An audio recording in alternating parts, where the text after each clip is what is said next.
Hi guys, நீங்கள் நம்ம பார்க்க போகிற படம் I am Nujoom age 10 and divorce. இது ஒரு ஹார்ட் பிரேக்கிங்கான ட்ரூ ஸ்டோரி. நுஜும்னு ஒரு பொண்ணு, அவளுக்கு 10 வயசு தான். அவளே கோர்ட்டுக்கு பேர் கேஸ் போடுறா. என்னென்னு பார்த்தா 10 வயசு ஆகியுமே அந்த பொண்ணு கல்யாணம் ஆயிடுச்சு. தன்னோட டிவோர்ஸ் வேணும்னு சொல்லிட்டு கோர்ட்டுக்கே போய் கேஸ் போட்டிருக்கா. உண்மையாக இந்த பொண்ணுக்கு 10 வயசில் கல்யாணம் ஆச்சா? 10 வயசில் அந்த பொண்ணுக்கு டிவோர்ஸ் கிடச்சிச்சா? இந்த வயசில் அந்த பொண்ணு டிவோர்ஸ் வாங்குற அளவுக்கு அந்த பொண்ணுக்கு என்ன நடந்துச்சு? இதெல்லாம் சொல்லிட்டு ஒரு ஹார்ட் பிரேக்கிங்கான ஸ்டோரி தான் I am Nujoom age 10 and divorce. Seriously செம்ம டெரிஃபிக்கான ஒரு மூவி. இந்த படம் பார்க்கலன்னா ரியல் லைஃப்பில் இப்போலாம் செம்ம நடக்குங்கிறது நமக்கு தெரியாமல் போயிருக்கோம். அந்தளவுக்கு ஒரு ஹார்ட் பிரேக்கிங்கான மூவி தான் இந்த ஃபுல் படமே. சரி, இப்போ வாங்க கதைக்குள்ள போகலாம். படத்தோட ஸ்டார்டிங்கே நுஜும்னு ஒரு பொண்ணை வைப்பாங்க. இவளுக்கு இப்போது 10 வயசு தான் ஆகுது. ஆள் பார்க்க ரொம்ப சுகமாக இருப்பா. அவளுக்கு பக்கத்துலேயே அவங்க அம்மா, அவளோட ஹஸ்பண்டில் இருப்பாங்க. அவங்க அம்மா நுஜும் பார்த்து, நுஜும் இந்த காசு வச்சுக்கோ, கடையில் போய் சாப்பிட்றதுக்கு தேவையான ப்ரெட்லாம் வாங்கிட்டு வா போகிறேன்னு கேட்டால் அந்த பொண்ணு ரொம்ப ஆர்வமாக இருக்கும். காசு கொடுமான்னு சொல்லிட்டு வேகமாக அந்த ப்ரெட்டும் கிளம்பிட்டு இருப்பாளா. இது அந்த புருஷன்னு பார்ப்பான். லைட்டாக சந்தேகம் வரும். இவ்வளோ சீட்டாக ப்ரெட்டு கடைக்கு போய் ப்ரெட்டு தாங்கன்னு கேட்பா. பட் அவன் மனசுக்குள்ளே வேறு விஷயம் ஓடிட்டு இருக்கும். பார்த்தா ஹஸ்பண்ட் இந்த பொண்ணு அபியூஸ் பண்ணுற மாதிரி இருக்கும். தினமும் இந்த பொண்ணை போட்டு அடிக்கிற மாதிரியும் செக்ஷுவல் அபியூஸ் பண்ணுற மாதிரிலாம் இருக்கும். அந்த கனவுலாம் பார்த்து ரொம்ப பயந்து போயிடுறா. ஒன்றும் ப்ரெட்டு வாங்காமல் ஸ்ட்ரெயிட் அங்கே ஓடி போகிறா. ஒரு டாக்ஸி பிடிச்சி அங்கே போடாமல் பார்க்குறப்ப கரெக்டாக ஹஸ்பண்ட் அங்கே வந்துடுறேன். நீ காலையிலே சீக்கிரமாக இங்கேருந்து போகிறப்பே தெரியுண்டி, இந்த மாதிரி தான் வேலை வைப்பேன்னு சொல்லிட்டு எங்கூட வாடகைன்னு கூட்டிகிட்டு போகிறப்ப அந்த குட்டி ஒன்று பயமாயிரும். இங்கேருந்து எப்படி ஓடுன்னு சொல்லிட்டு அவன் புதுசு தள்ளி விட்டுருவா. தென் வேகமாக அங்கே ஓடி இருக்கிறப்ப இவனு இப்படியே ஃபாலோ பண்ணிட்டு வருவானா. பார்த்து சந்து பூந்தில் பூந்து எப்படி அங்கே தப்பிச்சிட்றா. தென் டாக்ஸி பிடிச்சி, அண்ணா சீக்கிரம் இங்கேருந்து போங்க, எங்கேயாவது கோர்ட்டுக்கு போங்கன்னு சொல்கிறப்ப அந்தளவுக்கு ஒன்றும் புரியல. ஏமா கோர்ட்டுக்கு போகணுன்னு கேட்டால், ஆமாங்க சீக்கிரம் இங்கேருந்து போங்க, யாராவது பார்த்துட்டு போகிறாங்கன்னு சொல்லிட்டு மூஞ்சி மறைச்சிட்டு இருக்கா. இதை பார்த்து அந்த ஆளுக்கு ஒரு மாதிரி இருக்கும். சேர் அந்த பொண்ணு கோர்ட்டில் இறக்கி விட்டு, ஏம்மா இதான் செடி இருந்த கோர்ட்டு, கீழே இறங்குன்னு சொல்கிறப்ப அந்த பொண்ணு பெட்டும் காசு வச்சிருந்தால அந்த காசை டிரைவர் கொடுத்துருவா. தென் கோர்ட்டுக்கு போனால் அந்த ஆண்களாக இருப்பாங்க. எல்லாருக்கிட்டையும் பார்த்தா கத்தி அதெல்லாம் இருக்குமா. இதை பார்த்து அந்த பொண்ணு பயமாக இருக்கும். சேர் அந்த கோர்ட்டு வெளியே போகலாம் பார்த்தா ஒரு லேடி முழிச்சிருவா. அவங்களுக்கு இந்த பொண்ணை பார்த்து அச்சரியமாக இருக்கும். ஹே பேட்டி, உனக்கு வயசு எத்தனை ஆகுது, நீ எது கோர்ட்டுக்கு வந்திருக்க, உன் கூட யாராவது அப்பா அம்மா வந்தாங்களா, அவங்க எங்கன்னு கேட்டால் இந்த பொண்ணு எதுவும் பேசாமல் இருப்பாளா. சேர்ந்து அந்த லேடி இந்த பொண்ணு கூட வச்சுக்கிறாங்க. பார்த்து இந்த லேடியுமே டிவோர்ஸ் வாங்க இங்கே வந்திருப்பாங்க. சேர்ந்து அந்த பொண்ணு கோர்ட்டு கூட்டி போகிறாங்க. பார்த்தா அந்த லேடி ஜட்ஜை பார்த்து ஆரம்பிச்சிருவாங்க. சார், இந்த மாதிரி என் புருஷனை ரொம்ப டச்சப் பண்ணுறாரு. இது இப்போ எங்களுக்கு 7 பசங்க இருக்காங்க. என் புருஷன் இல்லைன்னா அந்த பசங்களும் சின்ன பண்ணே தெரில, யாரும் எனக்கு வேலையும் தரதில்லை, நீங்கள் தான் பண்ணுன்னு சொல்லிட்டு கோர்ட்டு அழுதுட்டு இருப்பாங்களா. இதை பார்க்குற ஜட்ஜுக்குன்னு சேர்ந்து தெரில. சரிம்மா அடுத்த வாரம் பார்த்துக்கலான்னு சொல்லிட்டு கேஸ் தள்ளி வச்சுருவாரு. அதுக்கப்புறம் கோர்ட்லாம் முடிஞ்சு எல்லாரும் கிளம்பி போயிடுவாங்களா. அப்போ தான் ஜட்ஜு நுஜுமுறை அந்த பொண்ணை பார்ப்பாரு. இவருக்கு அந்த பொண்ணை பார்த்து ஒரே ஆச்சரியமாக இருக்கும். ஏ பாப்பா, நீ இங்கே இருக்க, யாராவது நீங்கள் கூட்டி வந்தாலும் கேட்டால் யாருன்னு கூட்டி வரல, எனக்கு ஆக்சுவலாக டிவோர்ஸ் வேணும் கேட்பா. இதை பார்த்துருக்கு இன்னும் ஷாக்காக இருக்குது. என்னது டிவோர்ஸ் வேணுமா? ஏம்மா உனக்கு எத்தனை வயசு ஆகுது, உனக்கு கல்யாணம் ஆச்சுன்னு கேட்டால், ஆமாம் எனக்கு 10 வயசு ஆயிடுச்சு, எனக்கு கல்யாணம் ஆச்சுன்னு சொல்கிறப்ப இதை கேட்டது ரொம்ப ஷாக்கிங்காக இருக்கும். கட் பண்ண கதை அப்படியே ஃப்ளாஷ்பேக் நோக்கி போகுது. பார்த்தா 10 வருஷம் முன்னாடி நுஜும் ஏமன் நாட்டில் இருக்க ஒரு கிராமத்தில் வந்திருப்பா. பார்த்து நுஜும் காலடியே ஒரு அக்கா வானன்னு இருப்பாங்க. அவங்க அக்கா பார்த்து வானதே பார்த்துருப்பா. வானம் ஃபுல்லாக நட்சத்திரங்களாக இருக்கும். கரெக்டாக அப்போ தான் அவங்க அம்மாவுக்கு பிரசவலி வந்திருக்கும். எப்படியே கஷ்டப்பட்டு நுஜும் பத்துருவாங்களா. அப்போ தான் அவங்க அக்கா நுஜும் பாப்பா. கரெக்டாக வானம் ஃபுல்லாக நட்சத்திரமாக இருக்கிற பிறந்திருக்கால, அதனால் அந்த பொண்ணுக்கு நுஜும்னு பேர் இருப்பாங்க. கட் பண்ண அதை நடந்து சில வருஷங்கள் கழிச்சு பார்த்து இப்போதைக்கு நுஜுமுக்கு ஒரு 4-5 வயசு இருக்கும். அவங்க அப்பா அந்த ஊரில் சின்ன விவசாயம் பண்ணிட்டு இருப்பாரு. தினமும் கால் நுஜுமை அந்த இடத்த கூட்டி போகிறா. இவ்வளோ ஜாலியாக அங்கே இருப்பா. அப்போ பார்த்தா அவங்க இருக்கிறது ஒரு மலைப்பதிமாக தான் இருக்கும். தெரியாமல் மேலேருந்து ஒரு காலை தட்டி விட்றப்ப அது கரெக்டாக அவங்க அண்ணன் மணி விழுந்துடும். நல்ல வேலை ஜஸ்ட் மிஸ்லாம் அவனை தப்பிச்சிட்டான். இதை பார்த்து அவங்க அப்பாவுக்கு ஒரு மாதிரி இருக்கும். நுஜும், உன்னை இதுக்கு தான் கூட்டி வரதே இல்லை, நீ வீட்டுக்கு போ. அக்காவோட அவங்க வீட்டில் இருந்து சொல்கிறப்ப இந்த குட்டி பொண்ணு சேர்ந்து அங்கே போகிறா. பார்த்தா அவங்க வீட்டில் ஆடு மாடு கொள்ளையாக இருக்கும். இவளும் உங்கள் அக்கா சேர்ந்து தீவனம் வச்சுட்டு இருப்பாங்க. கொஞ்ச நாள் கழிச்சு உங்கள் அப்பா வந்துடுவார். சரிம்மா நீங்கள் வீட்டிலேருந்து ஆடு மாடெலாம் பார்த்துக்கோங்க, நான் அம்மா தம்பி 3 பேர் மார்க்கெட் வரைக்கும் போய்ட்டு வந்துடும். கொஞ்ச நேரம் வரதுக்கு லேட்டாகுன்னு சொல்கிறப்ப இந்த பொண்ணுலாம் அங்கேயே இருக்காங்களா. தென் அவங்க அப்பா போனதுக்கப்புறம் அந்த இடத்துக்கு சின்ன பையன் வருவான். இவன் அந்த ஊருக்கு ஒரு பணக்காரோட பையன். அவன் அந்த நுஜுமோட அக்காவை பார்த்து, அம்மா உங்கள் அப்பாலையும் கேட்பான். அப்பா வெளியே போயிருக்கான்னு சொன்ன உடனே, ஓ அப்படியா, எனக்கு இப்போ ஒரே தாகமாக இருக்கே, தண்ணி அடிக்குமான்னு கேட்டால் அந்த பொண்ணு சேர்ந்து வீட்டுக்குள்ளே போகும். இவன் சுற்றி முற்றி பார்ப்பான். வீட்டுக்குள்ளே யார் இருக்கிற மாதிரி தெரில. உடனே வீட்டுக்குள்ளே காசு ஊற்றி பூந்துருவான். இந்த குட்டி பொண்ணு ஒன்றும் புரியல. என்ன அக்கா உள்ளே போனாங்களே, யாரும் வரலன்னு சொல்லிட்டு காத்தடிட்டே இருக்கும். ஆனால் உள்ளே பார்த்தா அவங்க அக்கா கத்துற சவுண்ட் மட்டும் கேட்கும். இந்த குழந்தைக்கு ஒன்றும் புரியல. கதறி அழுதுகிட்டு அங்கேயே போட்டு திங்கிறோம். ஸோ அந்த அக்காவுக்கு என்னாச்சு, அந்த பையன் அந்த பொண்ணு ரேப் பண்ணானா இதை பற்றி எதுவும் தெரில. கட் பண்ண அப்படியே இந்த பக்கம் அந்த அப்பா காமிப்பாங்க. பார்த்தா அந்த ஊர்லேயே உசைன் ஒருத்தர் இருப்பார். ஆக்சுவலாக இந்த உசைனோட பையன் தான் இப்போ வீட்டுக்கு வந்துவேன். இவர் அந்த ஆள்கிட்ட கடை வாங்கியிருப்பாரு. அந்த ஆள் அந்த அப்பாவை பார்த்து, யோ நீ வாங்கின கடன் அதிகமாகிட்டே இருக்கு, எப்போ தான் காசு கட்டுவேன், எப்போ தான் தருவேன்னு கேட்டால் அந்த அப்பா கணிசனே தெரில. ஏன்னா விவசாயத்துலேருந்து வர காசு ரொம்ப கம்மியாக இருக்குது, வீட்டு செலவுக்கு எல்லாம் கரெக்டாக இருக்குன்னு சொல்கிறப்ப நீ என்ன செய்யவும் தெரியாது. அதான் உனக்கு 2 பொண்ணுங்க இருக்கு, ஒரு பொண்ணு கல்யாணம் பண்ணி கொடுத்தினா டவுரி காசு கிடைக்கும்ல, அந்த காசை தான் சொல்கிறப்ப இந்த அப்பாவுக்கு ஒரு மாதிரி இருக்கும். நம்ம ஊரில் இப்படி கல்யாணம் நடக்கிறப்ப பொண்ணு வீட்டிலேருந்து டவுரி வாங்குவாங்க, அந்த மாதிரி அங்கே பையன் வீட்டிலேருந்து டவுரி வாங்குவாங்க. இந்த அப்பாவோட பொண்ணுக்கு இப்போ சின்ன வயசாகுது, அவளே கல்யாணம் பண்ணி தரேன்னு சொல்லிட்டு இந்த அப்பாவுக்கு ஒரு யோசனையாக இருக்கும். கட் பண்ண இது நடந்து ஒரு 4-5 வருஷம் கழிச்சு பார்த்தா இப்போதைக்கு நுஜுமுக்கு 10 வயசு இருக்கும். அந்த பொண்ணோட அக்காவுக்கு என்னாச்சு அதை பற்றி இப்போதைக்கு காமிக்கல. இந்த அப்பாவுக்கு அந்த ஊரில் இருக்கே பிடிக்கல, பேசாமல் இங்கேருந்து டவுனுக்கு போயிருன்னு சொல்லி மொத்த குடும்பம் டவுனுக்கு போகுது. அப்போ தான் ஃபஸ்ட் டைம் நுஜும் டவுனே பார்க்குறா. பார்க்கவே பெரிய பெரிய கட்டடமா தார் ரோடெலாம் இருக்குமா, இந்த மாதிரி ரோட்டில் வாழ்க்கையில் பார்த்ததே இல்லை. அதை பார்த்து ரொம்ப ஆச்சரியமாக இருக்கும். பார்த்தா டவுன்லேயே எங்கள் அப்பா ஒரு வீட்டை வாடகை எடுத்திருப்பாரு, அந்த வீட்டை பார்த்து உங்கள் அம்மாவுக்கு ஆச்சரியமாக இருக்கும். எங்கள் வீடு இவ்வளோ பெருசாக இருக்கே, வாடகைக்கு என்ன பண்ண கேட்டால் வர வழி இல்லை, இங்கே தான் இருந்தாங்கணும். சரி எனக்கு ஒரு வேலை இருக்குன்னு சொல்லிட்டு அந்த அப்பா பாட்டம் கிளப்பிடுவார். இந்த பக்கம் பார்த்தா நுஜும் அந்த ஊருக்கு வந்திருப்பாளா, புதுசாக அங்கே இருக்க எல்லாத்தையும் பார்த்து ரொம்ப ஆச்சரியமாக இருக்கும். அங்கேயே பார்த்தா இவ வயசில் 2-3 பிள்ளைங்க இருக்கும், இவளு சேர்னு அவங்கள விளாண்டுட்டு இருக்கா. அதுக்கப்புறம் பார்த்தா நைட்டு அவங்க அம்மா இடத்த கூட்டி போவாங்க. பார்த்தா அந்த ஊரில் ஒரு பொண்ணுக்கு மேரேஜ் இருக்கும். அந்த பொண்ணு பார்த்தா விலகா ட்ரெஸ்லாம் போட்டு பார்க்க அழகாக இருப்பா. பார்த்தே நுஜும் இதான் கல்யாணம்னா இந்த மாதிரிலாம் பண்ணுவாங்க, இதெல்லாம் பாருன்னு சொல்கிறப்ப அந்த குட்டி பொண்ணுக்கெல்லாம் பார்த்து ஆசையாக இருக்கும். பரவாயில்லையே நல்லா மேக்கப்லாம் போட்டு பிடிச்ச மாதிரி ட்ரெஸ்லாம் தராங்களே, கல்யாணமான இதெல்லாம் பண்ணுவாங்கன்னு சொல்லிட்டு அந்த பொண்ணுக்கு ஒரு ஆர்வம் வந்துடும். அதே நேரத்தில் இந்த பக்கம் நுஜுமோட அப்பா வைப்பாங்க. அவர் ஒரு மசூதிக்கு போய் அந்த ஊரில் பெரியவர் இருப்பார்ல, அந்த பெரியவரை பார்ப்பாரு. பார்த்தா கூட ஒரு பையன் இருப்பான். 2 வீட்டுக்காரங்களும் சேர்ந்து சம்மந்தம் பேசுகிற மாதிரி இருக்கும். அந்த அப்பா அந்த பையனோட கையை பிடிச்சி இதை முழு விருப்பத்தோட பண்ணுறேன், அல்லா மீது ஆணையாக எனக்கு நுஜும்னு ஒரு பொண்ணு இருக்கா, அவளுக்கு 10 வயசு ஆகுது, அவளும் அந்த பையனுக்கு கல்யாணம் பண்ணி தரேன்னு சொல்லிட்டு வாக்கு தருவார். அதுக்கேற்ற மாதிரி அந்த பையன் டவுரி தருவான். பார்த்தா ஒரு கட்டு பணமாக இருக்கும். பக்கத்துலேயே பார்த்தா அவனை கடங்கார மாதிரி இருக்கான். யோ எனக்கு காசு தரும்ல, அந்த காசை கொடுன்னு சொல்லிட்டு டவுரி அந்த காசை பிடிங்கிறான். இப்போ அந்த அப்பா தான் பொண்ணு நிச்சயம் பண்ணிட்டாரு. கட் பண்ண அடுத்த நாள் நுஜும் கல்யாணமாக இருக்கும். பார்த்தா ஒரு ட்ரெஸ்லாம் போட்டு மேக்கப் போட்டுட்டு இருப்பாங்களா, இதை பார்த்து அந்த பொண்ணுக்கு ஒன்றும் புரியல. அம்மா எனக்கு கல்யாணம்மா, அந்த அக்காவுக்கு ஏதோ வெள்ளை கலர் ட்ரெஸ்லாம் கொடுத்தீங்களே, எனக்கு என்ன கருப்பில் போட்டிருக்கீங்க, எனக்கு இது பிடிக்கலன்னு சொல்கிறப்ப இங்கே பாரு அதெல்லாம் பேசக்கூடாது, வந்து பாருன்னு சொல்லிட்டு அந்த வீட்டில் லேடிஸ் வந்துருப்பாங்க. எல்லோரும் நுஜும் பார்ப்பாங்க, நுஜும் பிடிச்சி போயிடும். சரி அவங்க பாட்டு பேச்சு நடத்திட்டு இருப்பாங்களா, இந்த பொண்ணுக்கு ஒன்றுமே புரியல. பார்த்தா கையில் ஒரு மோதிரம் போட்டிருப்பாங்க, அது பார்க்க பெரிய மோதிரமாக இருக்கும். அவள் பாட்டு வீட்டில் இருக்கிறப்ப அவள் ஃப்ரெண்டு ஒருத்தங்க வருவா, ஏய் இது என்ன ட்ரெஸ்ஸு, சரி வா நம்ம ஜாலியாக விளாடுவோம்னு சொல்கிறப்ப நுஜும் அங்கே வெளியே போயிடுவா. எல்லாரும் அவங்க பாட்டு ஜாலியாக விளாண்டு இருக்கிறப்ப நுஜுமுக்கு அந்த மோதிரம் பிடிக்கவே இல்லை, ரொம்ப பெருசாக இருக்குது, பேசாமல் வித்துலான்னு சொல்லிட்டு ஒரு நாகடி போயிட்டு இருப்பாளா. போகிற வரல பார்த்து பொம்மை கடை இருக்கும், அந்த பொம்மை மாதிரி பேசிகிட்டு இருக்குமா, இதை பார்த்து அந்த பொண்ணு காசு வந்துடும். உடனே இந்த மோதிரத்தை விற்று அந்த பொம்மை வாங்கிடுவா. அதை பார்த்துட்டு ரொம்ப ஹாப்பியாக இருக்கும். கரெக்டாக அப்பன்னு பார்த்து அவங்க அப்பா வந்துடுவார். ஏண்டி இது என்ன கோலம், இன்றைக்கி உனக்கு என்ன நாள் தெரியும்ல, கல்யாண நாள், இப்படி இருப்பேன்னு சொல்லிட்டு அந்த பொம்மை புனி போட்டுருவார். இதை பார்த்து அந்த பொண்ணு கஷ்டமாயிரும். எனக்கு பொம்மைன்னு சொல்கிறப்ப இதெல்லாம் அந்த வயசு கிடையாது, இந்த இதுக்கடுத்து உனக்கு கல்யாணம் ஆயிடுச்சு, இதுக்கடுத்து உனக்கு அந்த வீட்டு சம்மந்தம் கிடையாது, நீ இதுக்கடுத்து அந்த வீட்டில் இருக்குன்னு சொல்கிறப்ப அந்த பொண்ணு ஒன்றும் புரியல. அவள் பாட்டு அழுதுட்டு அந்த காரில் இருக்காரா. அவங்க அப்பா அந்த மாப்பிள்ளையை பார்த்து, மாப்பிள்ளை என் பொண்ணு நல்லா பார்த்துக்கோங்க, அழுகாமல் வச்சுக்கோன்னு சொல்கிறப்ப இருந்த மாமா இருக்குது, உங்கள் பொண்ணு என் பொண்ணு மாதிரி அவளை அழுகாமல் பார்த்துக்கோன்னு சொல்லிட்டு அந்த பொண்ணு வந்து கூட்டி போகிறாரு. அவள் பாட்டு அழுதுகிட்டே காரில் போய்ட்டுருக்கா. பார்த்து இவன் காரில் போகிறப்பே சைடில் ஒரு கார் போய்ட்டுருக்கோம். அதில் பார்த்து ஹீரோட அண்ணன் இருக்கான். இவ்வளோ அண்ணான்னு கூப்பிடுவா, பட் அந்த பையன் காதும் கேட்காது. அவனும் பார்த்து வண்டியில் எங்கே ஏறி போகிற மாதிரி இருக்குது. இப்போ அந்த பொண்ணு தனியாக ஒரு கிராமத்தை விட்டு போவாங்க. இவங்களாம் பார்க்கறதுக்கு ஒரு ட்ரைப் மாதிரி இருப்பாங்க. அவங்கள்ட்ட பார்த்து கண்ணு கச்சில் இருக்கும். அவங்க போட்டு கண்ணை ஃபயர் பண்ணி தான் அந்த பொண்ணு ஒழுக்கவே பண்ணுவாங்க. இதை பார்த்து அந்த பொண்ணு பயமாயிரும். சரி அந்த பொண்ணு வீட்டுக்கு போவா. பார்த்து அந்த பொண்ணு மாமியாரில் இருப்பாங்க. ஓ நீ தானே அந்த பொண்ணு, பார்த்தியா இவ தான் மூத்த மருமக, இவ்வளோ வயசுல இங்கே வந்தவ தான், நீ படிங்க ஜாலியாக இருக்கலாம், எதுவும் நடக்காதுன்னு சொல்கிறப்ப இந்த பொண்ணு சரி நாங்கள் இருக்கா. பார்த்தா நைட்டு திருவிழா மாதிரி போயிட்டுருக்கோம். எல்லாம் ஜாலியாக டான்ஸ் ஆடிட்டு இருப்பாங்க. நைட்டு ஆனதுக்கப்புறம் அந்த ஹஸ்பண்டும் நுஜும் பக்கத்தில் வருவாரா. நுஜுமுக்கு ஒன்றுமே புரியல, எல்லாம் உனக்கு 10 வயசு தான் ஆகுது, நீங்கள் எதுக்கு பக்கத்தில் வரீங்க, ப்ளீஸ் இங்கேருந்து போகணும்னு சொல்கிறப்ப ஏண்டி நான் புருஷன் உங்களை கை வைக்கலாம் மரியாதை படுன்னு சொல்லிட்டு அந்த பொண்ணை போட்டு அடின்னு அடிப்பான். அந்த பொண்ணுக்கு அந்த வயசில் என்ன நடக்குதுன்னு தெரில, உட்காந்து அழுதுகிட்டே இருப்பா. நைட்டில் அந்த புருஷன் அந்த பொண்ணு செக்ஷுவல் அபியூஸ் பண்ணுவான். கட் பண்ண அடுத்த நாள் அவங்க மாமியார் வந்து பார்ப்பாங்க. பார்த்தா பெட்ஷீட்டில் ரத்தமாக இருக்குமா. இதை பார்த்து அவங்களும் ஹாப்பியாக இருக்குது. பரவாயில்லையே என் மருமக வெறிச்சினா இருக்காளே, சரி நீ புதுசுன்னு ஒன்றாந்துருக்க போய் குளிச்சுட்டான்னு சொல்கிறப்ப இந்த பொண்ணு குளிக்க போவா. பார்த்தா அந்த பொண்ணுக்கு அவ்வளோ அருவருப்பாக இருக்கும். நேற்று அவன் நம்ம உடம்பு தொட்டானே இங்கே கை வச்சோன்னு சொல்லிட்டு அந்த பொண்ணு ரொம்ப டிஸ்டர்ப் ஆகிருப்பா. சோப்பில் எடுத்து போட்டு தேதி வச்சுட்டு இருப்பா. அதுக்கப்புறம் நைட் ஆகிருக்கும். அவனு வேலைக்கு போய்ட்டு வீட்டுக்கு வந்திருப்பான். நைட்டெல்லாம் அவளுக்கு அந்த ரூமுக்கு போய் பயமாக இருக்கும். வெளியே உட்காந்துருப்பா. அவனு கொஞ்சம் பார்த்து ஹே என்ன சாப்பிட்லையா ரூமுக்கான்னு சொல்கிறப்ப அந்த பொண்ணு போக மாட்டாளா. பார்த்தா மாமியார் கை பிடிச்சி ஏண்டி நீ வெளியே போட்டு தானே ஒன்று போகிற போ என் பையனோட படுன்னு சொல்லிட்டு ரூமுக்கு சாத்தி விட்டுருவாங்க. வழக்கம் போல தான் அந்த பொண்ணு வேணாம்னு சொல்லுவா. பட் அந்த பொண்ணு அடியே நடிச்சு செக்ஷுவல் அபியூஸ் பண்ணுவான். இந்த மாதிரி அந்த பொண்ணு தினமும் டார்ச்சராக தான் இருக்குது. காலையில் எங்கள் மாமியார் வந்து என்னை கொரட்டு தூங்கிட்டு இருக்க இந்த கேனப்பொடி இப்போ தண்ணி இட்டுன்னு சொல்கிறப்ப இவ்வளோ தண்ணி எடுக்க போவா.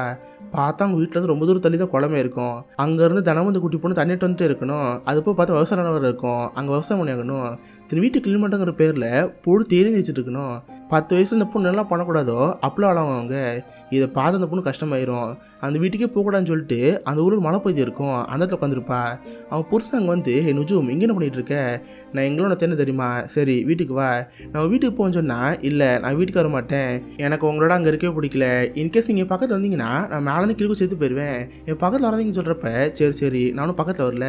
பட் எனக்கு என்ன, நீ நைட்டுக்குள்ளே வீட்டுக்கு வந்துடு. ஏன்னா இங்கே சிங்கம் புலி சிறுத்தில் இருக்கும், மாட்டிட்டு உனத்த பிரச்சனைன்னு சொல்லிட்டு அவன் பயமுத்தங்க போயிடுவானா. இதை பார்த்து அந்த குட்டி பொண்ணு பயமாயிரும். லைட்டாக தஸ்து இருப்பறப்ப இவன் பின்னந்து பிடிச்சிருவான். ஏண்டி உனக்கு என்ன திமுரு, மேலேருந்து குதிச்சு சாப்பிட்றேன்னு என்ன மேட்டேன்னு சொல்லி போட்டு அடி நடிப்பான். சலுப்பு கணத்தில் அறவிடும். இதை பார்த்து அவங்க அம்மா கஷ்டமாக இருக்கும். கட் பண்ண அடுத்த நாள் இவ திரும்ப அங்கே ஓடி வாய்ப்பு இருக்குல்ல. இதனால் அந்த பொண்ணை வீட்டில் வச்சு பிடிட்டு போயிடுவாங்க. இவ்வளோ தட்டுவா, ப்ளீஸ் கதை தரங்க, நான் இங்கேருந்து போகணும்னு சொல்கிறப்ப திறக்க மாட்டாங்களா. இதை பார்த்து அந்த பொண்ணு மென்டல் டிஸ்டர்ப் ஆயிடுவா. தனியாக ஒரு ரூமுக்குள்ளே போய் அவள் காசு சத்திடுவா. அங்கே செவுரில் இருக்கும்ல அதில் போட்டு தலையை முடிட்டே இருப்பா. என் வாழ்க்கை நாசமாக போச்சு, இவங்க வாழ்க்கை கெடுத்தாங்கன்னு சொல்லிட்டு அங்கேயே கொஞ்சம் அழுதுட்டே இருப்பா. அவங்க அத்தை வெளியே கதை தட்டே இருப்பாங்க. ஹெலூஸு கதை தர, நான் உன்னை பார்க்கணும்னு சொல்லுவாங்க. இந்த பொண்ணு வெளியே மாதிரி தெரில. கட் பண்ண நைட்டாக இருக்கும். அப்போ அந்த புதுசாக வேலை போய்ட்டு வந்திருப்பான். டேய் அந்த பொண்ணு காலில் உள்ள போனாடா, இன்னும் வெளியே வரவே இல்லை, கதை திறன்னு சொல்கிறப்ப இவனோட தட்டி பார்ப்பான். அந்த பொண்ணு திறக்காது. வேறு வழி இல்லாமல் கதையை பிடிங்கி பார்த்தா அந்த பொண்ணு மயக்கம் போட்டிருப்பா. ஒரே ரூமில் காலையில் இந்த நாள் அந்த பொண்ணு மயக்கம் போட்டிருக்கோம். இதை பார்த்து அவங்க அம்மாவுக்கு ஒரு மாதிரி இருக்கும். டேய் எதுக்கு போய் இந்த பொண்ணு கல்யாணம் பண்ணிக்கிட்ட பாரு, இந்த பொண்ணால் ஊரில் அவங்க மதிமரியாதை இருக்காது, போ இந்த பொண்ணு அவங்க அப்பா வீட்டுக்கு கூட்டிப்போ. அப்போலாம் அந்த பொண்ணு தின்னுன்னு சொல்கிறப்ப இதை பார்க்குறவனுக்கு என்ன செய்ய தெரில. சரின்னு ஹீரோனை கூப்பிட்டு அவங்க அப்பா வீட்டுக்கு வந்திருப்பான். அவங்க அப்பாவுக்கு நம்ம மீனை பார்த்து ரொம்ப ஆச்சரியமாக இருக்கும். மாப்பிள்ளை நீங்கள் வந்துருக்கீங்க, ஏதாவது பிரச்சனை கேட்டால் ஆமாம் உங்கள் பொண்ணு சுத்தமாக லாக்கி கிடையாது, இன்னும் நரகத்தில் இருக்கிற மாதிரி தினம் கத்திட்டே இருக்கா, எப்போ பார்த்தாலும் ஓன ஒப்பரை வச்சுக்கிட்டு அழுதுகிட்டே இருக்கா, எனக்கும் உன் பொண்ணு செட் ஆகலன்னு சொல்கிறப்ப அதை பார்த்து நான் அப்பாவுக்கு என்ன தெரில. அந்த பொண்ணு உங்கள் அம்மாவை பார்த்து அம்மா ப்ளீஸ்மா எனக்கு அனுப்பாத, அந்த வீடியோ பார்க்க ரொம்ப நரகமாக இருக்குது, என்னை தினம் போட அடிக்கிறாருமா, நைட்டெல்லாம் படுத்துங்கிறப்ப எங்கெங்கே கை வைக்கிறாருமா, எனக்கு சுத்தமாக பிடிக்கலன்னு சொல்கிறப்ப இங்கே பாரு அவரும் ஸ்டேஜர் கிடையாது, அவங்க புருஷன், அவருக்கும் உனக்கு தொடுற உரிமை எல்லாமே இருக்குது, நீ இந்த வீட்டில் இருக்க நல்லது கிடையாதுமா, நீ புருஷத்துக்கு போய் சொல்கிறப்ப அது மாதிரி அழுதுகிட்டே இருக்கும். அவங்க அப்பா செம கோமாயி நூஜும் உனக்கு என்னதாச்சு, இதுக்கடுத்து இது உன் வீடு கிடையாது, நீ ஃபுல்லாக அங்கே தான் இருந்தாங்கணும், இதுக்கடுத்து அதுதான் உன் வீடு, இன்னைக்கு ஒரு நாள் மட்டும் இங்கே தங்கிருங்க, நாளைக்கு உன் புருஷனோட இங்கேருந்து போகணுன்னு சொல்கிறப்ப அந்த பொண்ணு நைட்டு அழுதுகிட்டே இருப்பா. இதுக்கப்புறம் பார்த்தா தான் படத்தோட ஸ்டார்டிங்கில் பார்த்தது அந்த பொண்ணு காலை பிரெட் வாங்குற போயிருப்பா, நாங்கள் தப்பிச்சு போயிருப்பால. இதெல்லாம் ஒரு கதை மாதிரி ஜட்ஜுட்டு சொல்லுவாளா. ஜட்ஜுக்கு இது கேட்டு ரொம்ப ஷாக்கிங்காக இருக்கும். சரிம்மா பட் என்ன பண்ணுறது, இன்றைக்கி வெள்ளிக்கிழமை கோர்ட் முடிஞ்சு போச்சு, அடுத்த 2 நாளைக்கு கோர்ட் லீவு, திங்கக்கிழமை கோர்ட் இருக்கும், போ நீ வீட்டுக்கு போ, யாராவது கூட்டுவான்னு சொல்லிட்டு அந்த பொண்ணை அனுப்பி வச்சுருவாரா. பட் இந்த பொண்ணு வீட்டுக்கு போனால் கண்டிப்பாக மறுகே சாலை தான். இதனால் எங்கே போனே தெரியாமல் கோர்ட் ஹவுஸில் உட்காந்துருப்பாளா. இதை பார்த்து ஜட்ஜுக்கு ஒரு மாதிரி இருக்கும். அவரை அந்த பொண்ணை பார்த்து ஏம்மா உன் கூட வேறு யாரும் இல்லையா, நீ தனியாக தான் இருக்கேன்னு கேட்டால் ஆமாம், வீட்டுக்கு போனால் கண்டிப்பாக பிடிச்சி வச்சுருவாங்க, திரும்ப வரவே முடியாது, நான் இங்கே தான் இருப்பேன்னு சொல்கிறப்ப இதை பார்த்து அவருக்கு கஷ்டமாக இருக்கும். சரி நீ காரில் ஏறு, பேசாமல் என் வீட்டில் தங்குன்னு சொல்கிறப்ப இந்த பொண்ணு சரி கூட போயிட்டுருக்கா. பார்த்தா அவருக்குமே நிஜமோட வயசில் ஒரு பொண்ணு இருப்பா. அந்த பொண்ணு ஸ்கூல் படிச்சுட்டு இருப்பா. பாத்தியா இவதான் சமா என் பொண்ணு, சமா இவரை நீ ரூமு கூட்டிப்போ, அந்த பொண்ணு அங்கேயே தங்க வச்சுக்கோன்னு சொல்கிறப்ப அந்த குட்டி பொண்ணு அங்கே கூட்டி போயிடும். என்னோட அந்த ஜட்ஜை ஒரு ஒய்ஃபை பார்த்து உனக்கு தெரியுமா, இன்னைக்கு கோர்ட்டுக்கு ஒரு பொண்ணு வந்தா, அந்த பொண்ணு 10 வயசு ஆகுது, டிவோர்ஸ் கேட்டான்னு சொல்கிறப்ப இதை கேட்டு அவனுக்கு ஷாக்காக இருக்கும். என்னது டிவோர்ஸ் கேட்டாலா, இப்போ அந்த பொண்ணு எங்கே இருக்கா, இங்கேயே கூட்டிருந்தீங்கன்னு கேட்டால் அவர் ஆமான்னு சொல்லுவாரா. இதை பார்த்து அந்த ஒய்ஃபு பிடிக்காது. இங்கே பாருங்கள் இது ஒரு ரிலிஜன் சம்மந்தப்பட்ட விஷயம், அந்த பொண்ணு இங்கே தான் நமக்கு தான் பிரச்சனை, நீங்கள் சொல்லணும் என்ன, நான் அந்த பொண்ணு இங்கே அனுப்புறேன்னு சொல்லிட்டு இவங்க கோமா அந்த பொண்ணை பார்க்க போவாங்க. பட் அந்த பொண்ணை பார்த்தோன்னே இவங்களுக்கு மனசு மாறிடும். எனக்கு கிட்டத்தட்ட பார்க்குறது இவங்க பொண்ணு வயசு தான் இருக்கா, இந்த வயசில் இந்த பொண்ணு கல்யாணமாகி டிவோர்ஸ்லாம் கேட்டிருக்கால, அதை பார்த்து அவங்களே வருத்தமாகி சரிம்மா இங்கேன்னு சொல்லிடுவாங்க. அந்த குட்டி பொண்ணு ஹாப்பியாக அந்த வீட்டில் இருப்பா. அந்த பொண்ணு நம்ம ஏனை பார்த்து உனக்கு உன் பேர் எழுதி தெரியுமா, நான் கத்துறேன்னு சொல்லிட்டு பேரெழு கற்றுக் கொடுத்துட்ருப்பா. இவ்வளோ சேர்ந்து கொஞ்சமாக கற்றுக் கொடுத்துட்டே இருப்பா. கட் பண்ண அடுத்த நாள் அந்த ஜட்ஜு போலீஸ் விட்டுருப்பாரு. நுஜுமோட வீட்டுக்கே போய் அவங்க அப்பா பர்சனல் அரெஸ்ட் பண்ண சொல்லியிருப்பாங்க. அதனால போலீஸ் கூட்டி போவாங்க. நுஜுமை பார்த்து இங்கே பாருமா, நாங்கள் வெளியிருக்குன்னு காட்டிக்காத. நீ இப்போ உங்கள் அப்பா பார்த்து பேச சொல்கிறப்ப நுஜும் வீட்டுக்குள்ளே போகலா. அவங்க அப்பாவுக்கு நுஜும் பார்த்து சமக்கமாயிரும். ஏண்டி எங்கடி ஓடி போனேன்? நேற்று மாப்பிள்ளை எங்களை திட்டிருந்தா தெரியுமா? இதுக்கு அடுத்து உனக்கு இந்த வீட்டில் இடமே கிடையாது. மாப்பிள்ளை இந்த பொண்ணு இங்கே கூட்டிப்போங்க. இதுக்கு செத்தாலும் கவலை கிடையாதுன்னு சொல்லிட்டு அந்த பொண்ணை அனுப்பி வைப்பாங்களா? சரி, அந்த மாப்பிள்ளை இந்த பொண்ணை கூப்பிட்டு வீட்டுக்கு வெளியே வருவார். கரெக்டாக போலீஸ் அங்கே இருப்பாங்க.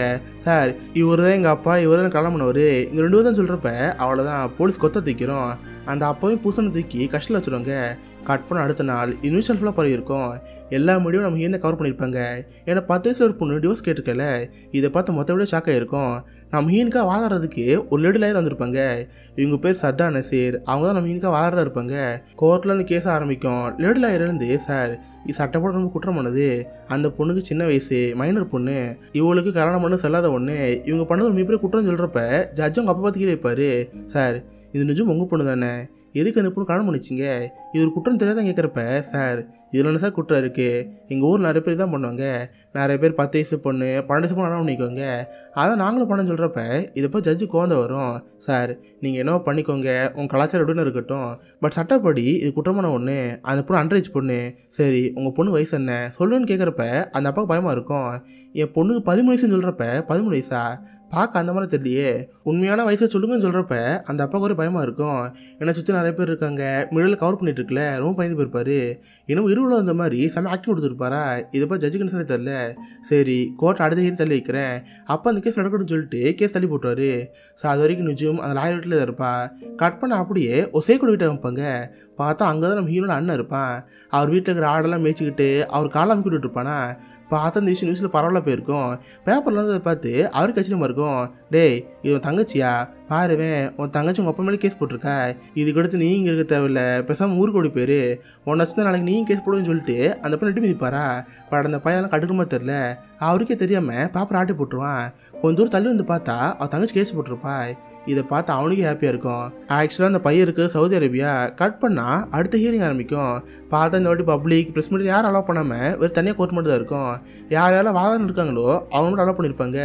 பார்த்தா அந்த அப்பாவும் மறுபடியும் திருத்த முடிச்சுட்டு இருப்பாங்க. அவங்கள பார்க்கறதுக்கு அந்த ஊத்தலைவர் இருக்கார்ல அவரும் வந்திருப்பார். அவரை பார்த்து அந்த குட்டி பொண்ணு பயமாக இருக்கும். ஏன்னா ஆல்ரெடி அவர் இருக்கிற கண்ணெலாம் பார்த்து ரொம்ப பயந்து போயிருப்பாள். இதை பார்த்தவளுக்கு இன்னும் பயமாக இருக்கும். அவர் ஸ்ட்ரெயிட்டாக கோர்ட் ரூமுக்கு வந்து, சார் இங்கே என்ன நடந்துட்டுருக்கு, லீகலாக தானே இந்த பையன் கல்யாணம் பண்ணியிருக்கேன், இல்லைன்னா தப்புன்னு கேட்டால், சார் நீங்களே இந்த கேஸை உட்காந்து கேளுங்க, அப்போ தான் முடிவு எடுத்துக்கலாம், உட்காருங்கன்னு சொல்லிட்டு அந்த ஊத்தலவர் உட்கார வச்சுருவாரு. தென் அந்த அப்பா பார்த்து, சார் உங்கள் பொண்ணு வயசு 10 வயசு தான், 10 வயசு இருக்கிறப்ப எதுக்கு உங்கள் பொண்ணு கல்யாணம் பண்ணிச்சிங்க சொல்லுங்கன்னு கேட்டால் அவர் அழுட்டு பேச ஆரம்பிப்பார். கட் பண்ண கதை எங்கன்னு ஃப்ளாஷ்பேக் நோக்கி போகுது. ஹீரோனோட அக்காவை சின்ன வயசில் ஒரு பையன் ரேப் பண்ணியிருப்பாள். அதுக்கப்புறம் என்னாச்சும் காட்டிக்க மாட்டாங்க, அதான் காமிக்கிறாங்க. அந்த அப்பா மார்க்கெட்லாம் போயிட்டு நைட் வீட்டுக்கு வந்து பார்ப்பாரு. பார்த்தா குட்டி பொண்ணு வெளியே இருப்பா. இல்லை நம்ம பொண்ணு வெளியே இருக்கான்னு சொல்லிட்டு உள்ளே போய் பார்ப்பாங்க. பார்த்தா பெரிய பொண்ணோட ஃபுல் ரத்தமாக இருக்கும். அவளை யாரும் அபியூஸ் பண்ண மாதிரி இருக்கு. ஏமா என்னாச்சு, யார் நான் பண்ணேன்னு கேட்டா, அப்பா உசுனோட பையன் இங்கே வந்து ரேப் பண்ணிட்டான், அவன் பாட்டு இங்கேருந்து போயிட்டான்னு சொல்கிறப்ப இவர் செம கடுப்பாயிரும். கோவத்தில் கண் எடுத்துட்டு உசுனோட பையனை கொல்லான்னு போவார். உடனே வயசு மணி போச்சு. எங்கே இன்னும் பொண்ணு வாழ்க்கை சம்மந்த விஷயம், இப்போ நம்ம பொண்ணு இந்த மாதிரி ஆயிடுச்சு, நாளைக்கு யாரும் நம்ம கல்யாணம் பண்ணிக்க மாட்டாங்க, கொஞ்சம் யோசிச்சு பாருன்னு சொல்கிறப்ப இந்த அப்பா கன்சனே தெரில. வேறு வழியில் நம்ம அங்கேருந்து அந்த ஊருக்குள்ள தலைவர் இருக்கார்ல அந்தெல்லாம் பார்க்க போவாங்க. அவர் நம்ம ஹீரோனோட அப்பாவையும் அந்த சின்ன ஆள் இருக்கார்ல 2 பேரும் கூட்டு பேச்சு தந்துட்டு இருப்பாரு. இங்கே பாரு உசேன், உன் பையன் அவரோட பொண்ணு ரேப் பண்ணியிருக்கான், இது ஒரு மிகப்பெரிய தப்பு, ஊருக்காரங்க தெரிஞ்சா எல்லாரும் கோவமாயிருவாங்க, இது இப்போதைக்கு பேசி முடிவு எடுத்துடலாம். ஆல்ரெடி இவர் அவனுக்கு கடன் தரணும்ல, அந்த கடன்லாம் கடிச்சிரு, இது இப்போ அவருக்கு 2 ஆட்டை கொடுத்துரு, அவர் பொண்ணும் பையனை கல்யாணம் பண்ணிக்கிட்டோம், எல்லாத்தையும் ஓகே தானே கேட்டால் அந்த சீனுக்கு என்ன சொன்னே தெரில. வேற ஒரு இல்லாமல் 2 ஆட்டை கொடுத்து அவர் பொண்ணை கல்யாணம் பண்ணிக்குவாங்க. இந்த விஷயம் ஊர் ஃபுல்லாக பார்வை வரும். ஆனால் மக்கள் எல்லாருமே அது வேற புரிஞ்சுக்குவாங்க. ஆக்சுவலாக அதோட பொண்ணு இருக்கல அவர் ஒரிஜினே கிடையாது, ஆல்ரெடி வேற ஒரு பொண்ணோட இருந்து இந்த ஆள் கோல்மால் பண்ணியிருக்காரு. உசேன்கிட்ட இருந்து வாங்கின கடன் எப்படி மறக்கணும்னு தெரியாமல் அவர் பொண்ணை கட்டி வச்சிட்டாரு. அது போல் கடன் அடித்து 2 ஆட்டோ விட்டு வாங்கிட்டாரு. இந்த பொழப்புக்கு எதுக்கு உயிரோட இருக்கணும், இவங்களே சாகட்டுன்னு சொல்லிட்டு ஊருக்காக என்னவோ பேசியிருப்பாங்க. இதை பார்த்து அந்த அப்பாவுக்கு ரொம்ப கஷ்டமாக இருக்கும். இவங்க ஊரில் இருக்கிற ஒவ்வொரு நாளும் இவங்க ஃபேமிலி போய் தப்பு பேசியிருப்பாங்க. இதை பார்த்து அந்த அப்பாவுக்கு ரொம்ப கஷ்டமாக இருந்திருக்கும். இதுக்கடுத்து நம்ம இந்த கிராமத்தில் இருக்க வேணாம், டவுனுக்கு போகும்னு சொல்லி மொத்த ஃபேமிலி டவுனுக்கு வந்திருக்கோம். ஒரு பெரிய வீட்டில் வாடகைக்கு வந்துருப்பாங்க. அதுக்கப்புறம் அந்த அப்பா வேலைக்கு போகணுன்னு இருப்பார். அந்த ஊர் ஃபுல்லாக பார்த்தா கட்டட வேலை தான் இருக்கும். காலைல ஊருக்கு எல்லாருமே தெருவில் நின்றுட்டுருப்பாங்க. யார் யாருக்கு என்ன நாளெலாம் வேணுமோ கூட்டு பார்த்துட்டு போயிடுவாங்க. பட் இந்த அப்பா யாரும் எடுக்க மாட்டாங்க, ஏன்னா வயசான நாள் ஆச்சா. இல்லை கிட்டத்தட்ட 2 மாதம் அந்த அப்பாவுக்கு வேலையே இருக்காது.